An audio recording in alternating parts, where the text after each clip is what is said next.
Hello guys, नमस्कार। Welcome आप सबका फिर से हमारी ऑर्गेनिक ग्रीन गार्डन चैनल पर। और आप बने हैं मेरे साथ यूट्यूब चैनल पर। साथ में उम्मीद रखता हूं कि आप भी स्वस्थ होंगे, हेल्दी होंगे। दोस्तों, आज इसकी पार्ट 3 फाइनल वीडियो होगी, क्योंकि पार्ट 1 और पार्ट 2 आपके साथ पहले ही शेयर कर चुका हूं। पार्ट 1 में हमने ये बताया था कि जब हम इसे नर्सरी से लेकर आते हैं और जब हम इसे रिपोर्ट करते हैं तो उसकी रूट को हमें किस तरह से ट्रीटमेंट करनी चाहिए, किस तरह की फंगीसाइड पे। तो हमने एक फंगीसाइड जो थी, जो साफ नाम की फंगीसाइड थी, उसकी लिक्विड हमने इसकी रूट को लगभग 2 से 3 मिनट डुबो के रखी थी। और उसे उसकी रूट जो है हमने शेडी एरिया पे बिल्कुल ड्राई की थी, मतलब शेडी एरिया पे से हमें ड्राई करनी होती है। उसके बाद 2 दिन या 3 दिन के बाद हम इसे फिर से मिट्टी में रिपोर्टिंग के दौरान इसे हमें शिफ्ट करनी होती है गमले में। तो पार्ट 1 में हमने आपको शिफ्ट करने की डिटेल वीडियो दिखाई थी। उसमें किस तरह की सॉइल होनी चाहिए, मतलब कि इसकी मिट्टी किस तरह से होनी चाहिए और किस तरह से रिपोर्टिंग करनी चाहिए। तो पार्ट 1 और पार्ट 2 काफ़ी डिटेल के साथ हमने शेयर की है। अगर आपने पार्ट 1 वीडियो नहीं देखे हैं या पार्ट 2, तो दोनों पार्ट वीडियो आप देख सकते हैं। हमारे डिस्क्रिप्शन बॉक्स पे इसकी हमने लिंक दे रखी है। पार्ट 1 और पार्ट 2 अगर आप देखते हैं तो बहुत ही आसानी से आप जब अपने घर पे एडेनियम की प्लांट लेकर आते हैं तो आप उसे किस तरह से रिपोर्टिंग करनी है और किस तरह से हमें शिफ्ट करनी होती है, पूरी डिटेल के साथ आप उसमें सीख सकते हैं। और आज है हमारी पार्ट 3 फाइनल। अभी आप देख सकते हैं आज मई की समय चल रही है और इस पर फ्लावरिंग भी आ चुकी है। बट दोस्तों, आपने एक बात नोटिस की होगी, इसकी पार्ट 1 और पार्ट 2 अगर आपने वीडियो देखे होंगे तो, क्योंकि इसकी सोइल हमने इसकी मिट्टी बनाई थी तो इसमें किसी तरह के कंपोस्ट हमने ऐड नहीं की थी। गोबर की खाद या फिर वर्मी कंपोस्ट, इस तरह की खाद हमने ऐड नहीं की थी। 3 तरह की सोइल हमने ली थी, रेत और हमारी गार्डन सोइल मिट्टी थी, और इस पर थोड़ी बहुत कोकोपीट थी। और हमने एंटी फंगल के रूप में इसमें नीम खली मिलाई हुई थी। एंड नीम खली जब डिकम्पोज होती है तो थोड़ी सी पोटासियम की इसे सोर्स मिलती है पौधे के लिए। लेकिन अभी आप देख सकते हैं इसकी फ्लावरिंग खिली है, मतलब डिजर्ट रोज जो होती है, इसकी सीजन जब आती है तो ऑटोमेटिक इसके पौधे के ऊपर फ्लावरिंग होगी, चाहे आप इसमें खाद दें या ना दें। जब इस पौधे के अनुकूल मौसम आती है, इसके समय आते हैं, तो इस पौधे की ग्रोथ भी होती है और फ्लावरिंग भी होती है। लेकिन पौधे की हेल्थ अगर आप अच्छी चाहते हैं और इस प्लांट के ऊपर अच्छी मात्रा में फ्लावरिंग चाहते हैं तो हमें खाद ऐड करनी ही होती है इसकी सॉइल में। सही मात्रा अगर आप खाद ऐड करते हैं तो फ्यूचर में इस पौधे के ऊपर में आप बहुत ही अच्छे फ्लावरिंग पा सकते हैं। दोस्तों, एक बात और, अगर आप इस पौधे की और भी अच्छी ग्रोथ चाहते हैं और फ्लावरिंग और भी अच्छे चाहते हैं तो इसके लिए सॉइल जो आपको बनानी होती है, 40% आप रेत ले लें और 40% आप अपने गार्डन की सॉइल ले लें और उस पर आप 20% वर्मी कंपोस्ट ऐड कर लें। ये तीनों मिलाकर मिक्सअप करके जब आप पौधे को शिफ्ट करेंगे, और एक केमिकल खाद हमें आती है जब पौधे की ग्रोथ, जब शिफ्ट करने के बाद जब ग्रोथ स्टार्ट हो जाएगी, 15 से 20 दिन के बाद ये ग्रोथ स्टार्ट हो जाएगी, तब आप केमिकल खाद इस्तेमाल कर सकते हैं, जिसे हम NPK के नाम से जानते हैं।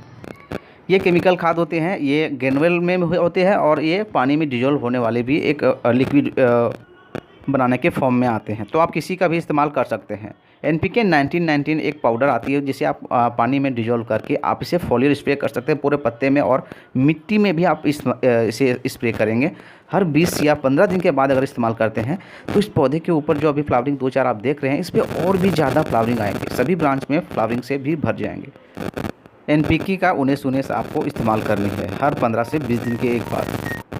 और दोस्तों, याद रहे, इसका NPK का इस्तेमाल जब आप करते हैं तब इसकी ग्रोइंग सीजन की जो समय होती है उस समय, जैसे कि फरवरी से इसकी ग्रोइंग स्टार्ट होती है, जो कि अगस्त तक इसकी ग्रोइंग चलती है, अगस्त सितंबर तक चलती है। जुलाई अगस्त के बाद तो वैसे ही बारिश की स्टार्ट हो जाती है, बरसात की सीज़न आ जाती है, तो उस समय इसकी पत्तियां की फिर से ग्रोथ होने लगती है और फ्लावरिंग बहुत ही कम आने लगते हैं। तो गर्मी के सीज़न में आप थोड़ी बहुत अगर सही तरीके से आप डिजोल्व करके इसके ऊपर में NPK का इस्तेमाल करेंगे तो पौधे की ग्रोथ और अच्छी होगी और फ्लावरिंग भी अच्छे बड बनेंगे। इसे ग्रो करने की 2 ऑप्शन है हमारे पास, सीड से भी ग्रो कर सकते हैं, कटिंग से भी ग्रो कर सकते हैं। बट सीड से जब आप ग्रो करेंगे तो इसकी कोडेक्स बहुत ही अच्छी बनती है, जो कि लुक भी अच्छी देगी।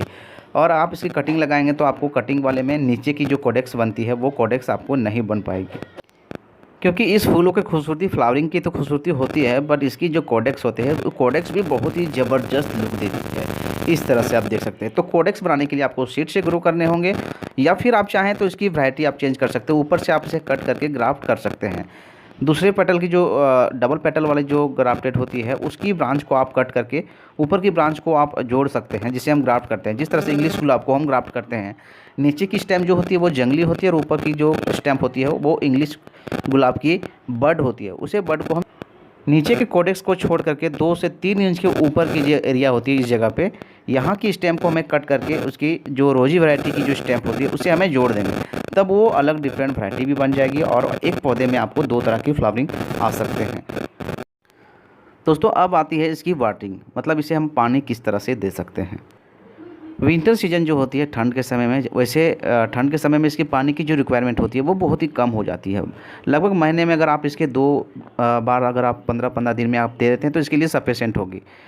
विंटर सीजन में आपको ओवर वाटरिंग नहीं करनी है, नहीं तो इस पौधे की जो रूट है धीरे से नीचे से गल जाती है और पूरी तरह से ये फंगस पूरी ऊपर में बढ़ जाती है और ये पौधे हो सकता है कि पूरी तरह से डेड हो जाएगी। तो विंटर सीजन में हमें पानी का प्रॉपर ख्याल रखनी होती है।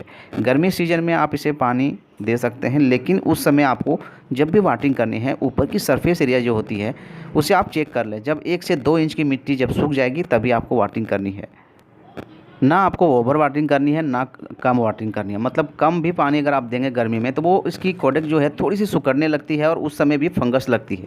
इसलिए पानी का प्रॉपर हमें ख्याल रखनी होती है इस पौधे की ग्रोथ के लिए।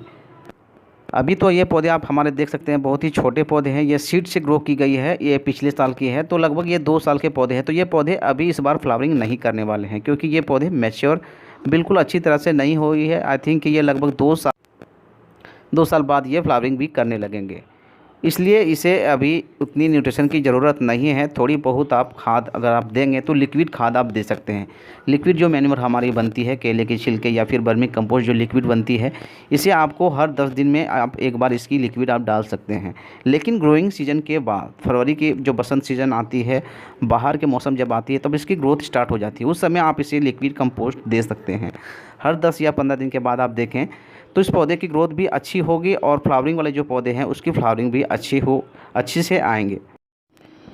दोस्तों अगर पौधे आपके मैच्योर हो चुके हैं बिल्कुल 6 से 8 साल के अगर पौधे होंगे तो इसमें सीड्स भी बनने वाले हैं। सीड्स अभी के मौसम में बनना स्टार्ट होगी, अप्रैल मई में इसकी सीड्स बन जाती है। लेकिन टेम्परेचर का बहुत ही ख्याल रखनी होती है। मौसम अगर आपके अनुकूल होगी, इसके अनुकूल मौसम जो होती है थोड़ी बहुत ज़्यादा हीट भी होती है और थोड़ी हवा में जो ठंडक होती है, नमी ह्यूमिडिटी लेवल अगर होगी तो उस जगह पे इसकी सीड्स की जो पोट्स बनती है वो काफ़ी बड़ी होती है। बड़ी जो पोट बनेगी उसकी सीड जो होती है थोड़ी बड़ी बड़ी होती है, तो उसकी सीड्स जब हम ग्रो करते हैं तो उसकी सभी सीड जो है जनरेशन करने की चांसेस काफ़ी अधिक होती है। छोटे पोट में जो छोटी सीड्स होती है उसकी जो पौधे हैं समटाइम ग्रो करते हैं, समटाइम ग्रो नहीं कर पाते। इसलिए अगर इसकी मौसम इसके अनुकूल होगी तो इसकी सीड पोट जो बनती है वो काफ़ी बड़ी होती है। बड़ी वाली सीड्स जल्दी ग्रो कर जाते हैं, मतलब जनरेट बहुत ही जल्दी हो जाती है। दोस्तों वैसे भी मई के बाद बीच बीच में बारिश भी होती है जिससे ह्यूमिडिटी लेवल बनती है। इंडिया की क्लाइमेट की अगर हम बात करें तो मई के बाद बीच बीच में हमारे इंडिया में कभी कभी बारिश भी होती है, जिसके कारण मौसम में थोड़ी ठंडक और ह्यूमिडिटी लेवल बढ़ती है, जिससे एडेनियम प्लांट के ऊपर बीज जो बनती है, जो सीड्स बनती है वो बनती है। दोस्तों दूसरी बात जो है, हमें बरसात में इस प्लांट को बनानी होती है। उस समय काफ़ी बरसात होती है तो गमले के ऊपर भी पानी कभी कभी रुकती है। अगर सोइल हमारी वेल ड्रेन नहीं बनती है तो, अगर सोइल वेल ड्रेन नहीं बनती तो उसके ऊपर काफ़ी सारी पानी रुक जाती है, जिससे फंगस बहुत ही जल्दी उस समय बरसात के सीज़न में लगती है।